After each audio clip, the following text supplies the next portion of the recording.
பழனியில் நடைபெற்ற மாரத்தான் போட்டிகளில் ஆண்களுக்கான 10 கிலோமீட்டர் பிரிவில் கோவையை சேர்ந்த சதீஷ்குமாரும், பெண்களுக்கான 6 கிலோமீட்டர் பிரிவில் சென்னையை சேர்ந்த கவிதாவும் முதலிடத்தை பெற்றனர்.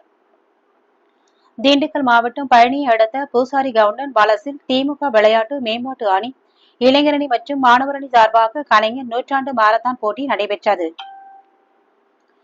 உணவு மற்றும் உணவுப் பொருள் வழங்கல் துறை அமைச்சர் சக்கரபாணி கலைஞர் நூற்றாண்டு மாரத்தான் போட்டியை துவக்கி வைத்தார்.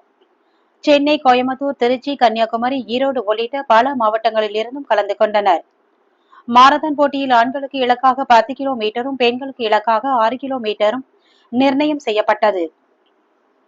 போட்டியில் ஆண்கள் பிரிவில் கோவையை சேர்ந்த சதீஷ்குமார் முதல் பரிசாக 30,000 ரூபாயும், தென்காசியை சேர்ந்த பசுபதி இரண்டாம் பரிசாக 20,000 ரூபாயும், சென்னையை சேர்ந்த பிரகதீஸ்வரன் மூன்றாம் பரிசாக 10,000 ரூபாயும், அதேபோல பெண்கள் பிரிவில் சென்னையை சேர்ந்த கவிதா முதல் பரிசாக 30,000 ரூபாயும், கோவையை சேர்ந்த சமேஸ்வரி இரண்டாம் பரிசாக 20,000 ரூபாயும், புதுக்கோட்டையை சேர்ந்த லாவண்யா மூன்றாம் பரிசாக 10,000 ரூபாயும் பரிசாக பெற்றனர்.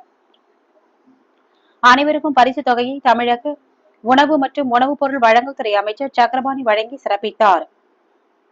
இந்நிகழ்ச்சியில் பாராளுமன்ற உறுப்பினர் வேலுச்சாமி, ஒன்றிய செயலாளர்கள் சுப்பிரமணி, தங்கராஜ், வாகரை ஊராட்சி மன்ற தலைவர் கலைசெல்வி, ராஜு உள்ளிட்டோர் கலந்து கொண்டனர்.